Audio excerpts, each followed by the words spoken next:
Hey guys, it's Ty here. Happy Thanksgiving. Today we're going to review my Omega Speedmaster Moonwatch. This is the reference 31130-423-001-005. We'll talk a little bit about the history, the specs, movement, the watch functions, and the wearability. Let's do a wristwatch check first. I am wearing my Rolex GMT Master 16700 Pepsi dial. This is from 1989, and I could wear this watch every single day and be happy. Just love it. Okay, so let's talk a little bit about the Moonwatch history. So the original Moonwatch was, or Speedmaster, was launched in 1957. It was the reference 2915, and it was promoted in advertising as a high-precision wrist computer, mostly focusing on a tachometer scale, which I thought was interesting. In 1962, Wally Schirra wore his own Speedmaster on the Mercury Sigma 7 mission before NASA approved it, 2 years before NASA approved the Moonwatch. And then in 1969, Buzz Aldrin took his Moonwatch up for the first of 6 lunar landings. So in my opinion, this is the most historic watch and probably the most important watch in existence. Specs, we have 42 millimeter case diameter, not including the crown and those pushers and the crown guard. We have a 20 millimeter bandwidth here. This is a Hesselite crystal, which is my favorite. We have a 14.5 millimeter thickness, and then 54 millimeters lug to lug on the bracelet. But if you put it on a NATO or a leather strap, it's only 48 millimeters. So it is a thick watch. I mean, it's very present on the wrist, but it's not overbearing. And we'll talk a little bit about that in a minute. We do have the 1861 movement in here, caliber 1861, which was worn on the moon. It is manual winding. A little history of the movement. The original Speedmaster had the 321 movement for 11 years. 1968, it was changed to the 861 movement until 1996, when they updated it to the 1861. My research says that the difference is the 1861 is rhodium plated, the movement's rhodium plated, not copper plated, and it was given an extra joule. So I think it went from 16 joules to 17 joules. Watch functions, of course, if we look at the dial, we have a black dial. We do have the chronograph, we have the tachometer right there.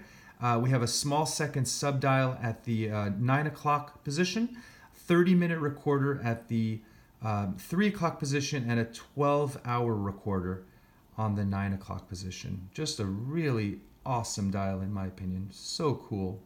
And of course the Hesselite just makes it just all distorted and just beautiful. This is all stainless steel. It does go from a polished to brushed. It has some wonderful finishing on the case and on the bracelet. Just beautiful, beautiful finish. Super high quality. Beautiful. We have double pushers right there, so it does stay on the wrist really well. And then the functions, I just wanted to mention that when the crown is down, you can manually wind the watch. And then if you this watch does not have hacking, so when you pull out the crown, you can set the time, and then if you turn the crown backwards, it'll stop the seconds hand there in the 9 o'clock position, and you can synchronize it. That's what I do. And I just try to be careful with it.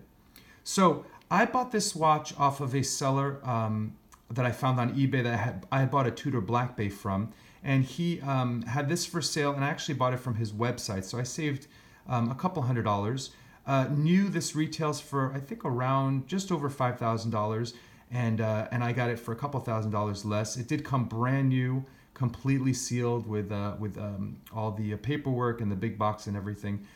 In terms of wearability, I prefer 40 millimeter watch sizes to be honest, though I do love having this on the wrist, and I feel like it's sort of like a sleeping giant. I can be wearing this at work all day, and nobody notices it. Not that people really notice watches, I don't think, unless you're an addict like us, addicts like us.